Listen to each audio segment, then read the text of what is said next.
बात करने वाले हैं कि बिटकॉइन क्या होता है, कैसे स्टोर करके रखा जाता है और इसके क्या फायदे और क्या नुकसान है। तो चलिए शुरू करते हैं।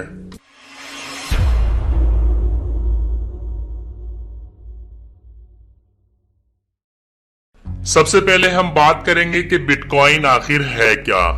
बिटकॉइन एक वर्चुअल करेंसी है, जैसे बाकी करेंसीज होते हैं जैसे रुपी, डॉलर वगैरह वगैरह, ठीक उसी तरह से बिटकॉइन भी एक डिजिटल करेंसी है। ये बाकी करेंसी से बिल्कुल अलग है क्योंकि बिटकॉइन को ना तो हम देख सकते हैं और ना ही उसे पैसों की तरह हम छू सकते हैं। बिटकॉइन को हम सिर्फ ऑनलाइन वॉलेट में स्टोर करके रख सकते हैं। बिटकॉइन का आविष्कार सतोशी नाकामोटो ने 2009 में किया था और तब से इसकी लोकप्रियता, इसकी फेमसनेस बढ़ती जा रही है। बिटकॉइन एक डिसेंट्रलाइज्ड करेंसी है, जिसका मतलब ये है कि इसे कंट्रोल करने के लिए कोई भी बैंक या कोई भी अथॉरिटी या कोई भी सरकार नहीं है, यानी इसका कोई भी मालिक नहीं है। बिटकॉइन का इस्तेमाल कोई भी कर सकता है, जैसे हम सब इंटरनेट का इस्तेमाल करते हैं और इंटरनेट का कोई मालिक नहीं है, ठीक उसी तरह से हम बिटकॉइन का भी इस्तेमाल कर सकते हैं और बिटकॉइन का भी कोई मालिक नहीं है। चलिए अब हम बात करते हैं कि बिटकॉइन का इस्तेमाल आखिर किया क्यों जाता है। बिटकॉइन का इस्तेमाल हम ऑनलाइन पेमेंट करने के लिए या किसी भी तरह का ट्रांजैक्शन करने के लिए कर सकते हैं। Bitcoin peer to peer network based पर काम करता है, जिसका मतलब ये होता है कि लोग एक दूसरे के साथ सीधा ही बिना किसी बैंक, बिना किसी क्रेडिट डेबिट कार्ड के या फिर बिना किसी कंपनी के आसानी से ट्रांजैक्शन कर सकते हैं। बिटकॉइन को ट्रांजैक्शन में इस्तेमाल करने के लिए सबसे तेज और सबसे कुशल माना जाता है।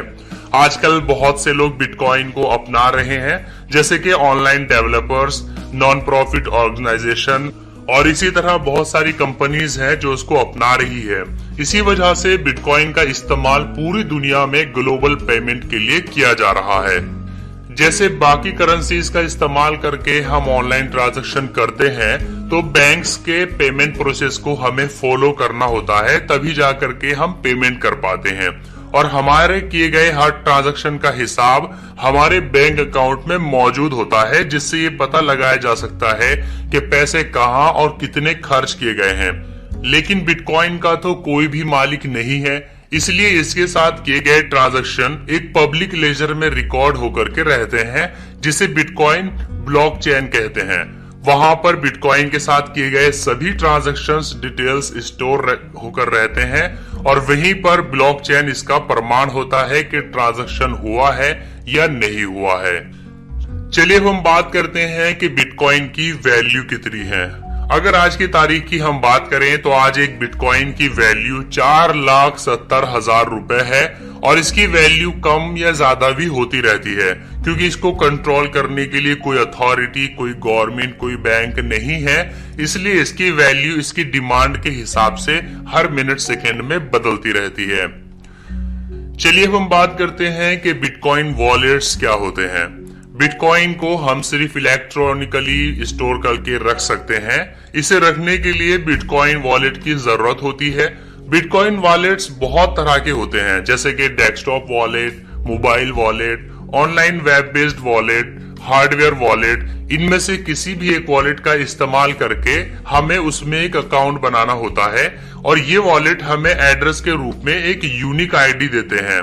जैसे कि मान लीजिए आपने कहीं से बिटकॉइन कमाया है और उसको आपको अपने अकाउंट में स्टोर करना है, तो आपको वहां पर उस एड्रेस की जरूरत पड़ेगी और उसी की मदद से आप बिटकॉइन को अपने वॉलेट में रख सकते हैं।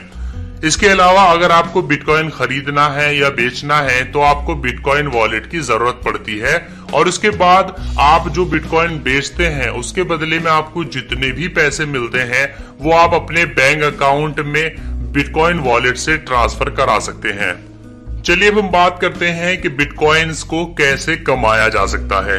बिटकॉइन को हम 3 तरीकों से कमा सकते हैं। पहला तरीका ये है कि अगर आपके पास पैसे हैं तो आप सीधे 4,70,000 रुपए दे करके एक बिटकॉइन खरीद सकते हैं। ऐसा भी जरूरी नहीं है कि आपको पूरा एक ही बिटकॉइन खरीदना पड़ेगा। बल्कि अगर आप चाहें तो बिटकॉइन की सबसे छोटी यूनिट जिसे सतोशी कहा जाता है वो आप खरीद सकते हैं। जैसे कि हमारे देश में 1 रुपए में 100 पैसे होते हैं, तो ठीक उसी तरह से एक बिटकॉइन में 10 करोड़ सतोशी होते हैं। तो अगर आप चाहें तो बिटकॉइन की सबसे छोटी रकम यानी कुछ सतोशे खरीद कर धीरे धीरे 1 या उससे ज्यादा बिटकॉइन जमा कर सकते हैं। जब आपके पास बिटकॉइन मौजूद हो जाएगा और उसका प्राइस बढ़ जाएगा, तब आप उसको बेच करके काफी पैसे कमा सकते हैं। फॉर एग्जाम्पल, आज की डेट में एक बिटकॉइन की कीमत है 4,70,000 रुपए। अगर आप 1 लाख रुपए के सतोशे खरीदते हैं और कल अगर इसकी कीमत 5 लाख रुपए हो जाती है, तो अगर आप उन खरीदे हुए सतोशों को अगर बेचते हैं तो वो बढ़े हुए प्राइस पर बेचे जाएंगे। उसी से आपको इसमें फायदा होता है। दूसरा तरीका यह है कि अगर आप ऑनलाइन किसी को कोई सामान बेच रहे हो और उस खरीदार के पास अगर बिटकॉइन मौजूद है, तो उससे आप पैसे के बदले में बिटकॉइन ले लीजिए। ऐसे में आप उन्हें वो सामान भी बेच देंगे और आपको बिटकॉइन भी मिल जाएगा, जो आपके बिटकॉइन वॉलेट में स्टोर होकर रहेगा। अब अगर आप चाहें तो बाद में उस बिटकॉइन को किसी दूसरे आदमी को ज्यादा दाम में बेच करके मुनाफा भी पा सकते हैं। तीसरा तरीका है बिटकॉइन माइनिंग। इसके लिए आपको हाई स्पीड प्रोसेसर वाले कंप्यूटर्स की जरूरत पड़ेगी, जिसका हार्डवेयर भी अच्छा होना चाहिए। हम बिटकॉइन का इस्तेमाल सिर्फ ऑनलाइन पेमेंट करने के लिए करते हैं और जब कोई बिटकॉइन से पेमेंट करता है तो उस ट्रांजैक्शन को वेरीफाई किया जाता है और जो इन्हें वेरीफाई करते हैं उन्हें हम माइनर्स कहते हैं।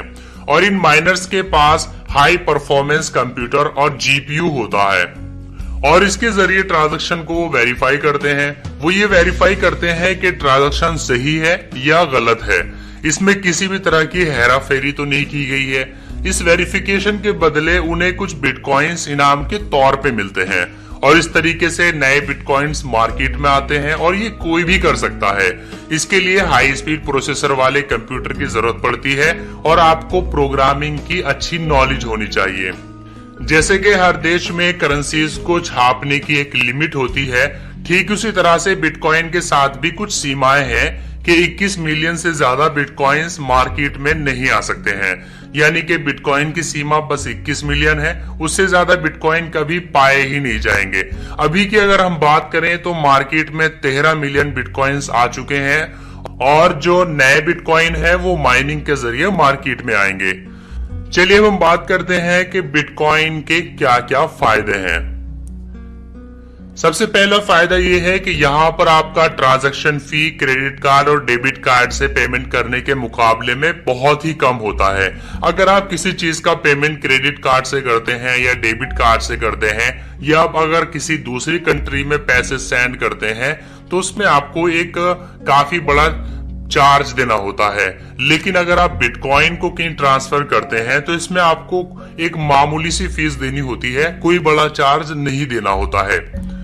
दूसरा बिटकॉइन का फायदा यह है कि बिटकॉइन को आप दुनिया में कभी भी कहीं भी भेज सकते हैं बिना किसी परेशानी के। अगर आप अभी किसी दूसरे देश में पैसे भेजना चाहें तो आपको उसके लिए काफी लिमिटेशन लगेंगी और काफी सारे चार्जेस लगेंगे, लेकिन आप जब चाहें बिना किसी की हेल्प के आप बिटकॉइन को दुनिया में किसी भी देश में कहीं भी सेंड कर सकते हैं। तीसरा फायदा यह है कि बिटकॉइन का अकाउंट ब्लॉक नहीं होता है।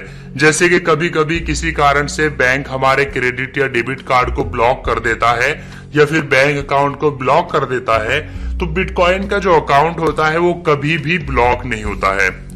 तीसरा फायदा यह है कि अगर आप लॉन्ग टर्म के लिए बिटकॉइन में इन्वेस्ट करना चाहते हैं तो आपको इससे काफी फायदा हो सकता है, क्योंकि आज तक के रिकॉर्ड में ऐसा देखा गया है कि बिटकॉइन की जो कीमत है वो लगातार बढ़ रही है। आगे चलकर हो सकता है कि आपको इससे बहुत ज्यादा फायदा मिले। फॉर एग्जाम्पल, आज की डेट में जो बिटकॉइन की कीमत है वो 4,70,000 रुपए है, जो कि आने वाले 2-3 महीने में मे बी कि 6-7 लाख से ऊपर पहुंच जाए। बिटकॉइन का पांचवा फायदा ये है कि बिटकॉइन की ट्रांजैक्शन प्रोसेस में कोई भी सरकार या कोई भी अथॉरिटी आपके ऊपर नजर नहीं रखती है। तो बहुत से लोग हैं जो इसका इस्तेमाल गलत कामों के लिए भी करते हैं, ये उनके लिए बहुत फायदेमंद होता है। जहां बिटकॉइन के बहुत सारे फायदे हैं तो वहीं बिटकॉइन के कुछ नुकसान भी है। तो चलिए अब हम बात करते हैं कि बिटकॉइन के क्या क्या नुकसान हैं। पहला नुकसान ये है कि बिटकॉइन को कंट्रोल करने के लिए कोई अथॉरिटी, कोई बैंक या कोई सरकार नहीं है, जिसकी वजह से बिटकॉइन की कीमत में काफी उतार चढ़ाव होते रहते हैं और ये थोड़ा सा रिस्की भी हो जाता है। दूसरा नुकसान ये है कि अगर आपका अकाउंट कभी हैक हो जाता है, कोई आदमी हैक करके आपके बिटकॉइंस को चुरा लेता है, तो आप अपने सारे बिटकॉइंस को खो देंगे और इसे कभी भी वापस नहीं लाया जा सकता है, क्योंकि इसमें कोई भी आपकी मदद नहीं कर पाएगा। ना तो गवर्नमेंट आपकी मदद कर पाएगी और ना ही वॉलेट्स वाले आपकी मदद कर पाएंगे। इसलिए अपने वॉलेट्स को ज्यादा से ज्यादा सिक्योर रखने की कोशिश करनी चाहिए। तो दोस्तों, मुझे उम्मीद है कि आज के इस वीडियो से आपको बिटकॉइंस के बारे में काफी सारी चीजें पता चल गई होगी। आपको पता चल गया होगा कि बिटकॉइन क्या होता है, कैसे ट्रांजैक्शन किए जाते हैं, बिटकॉइंस के क्या फायदे हैं और क्या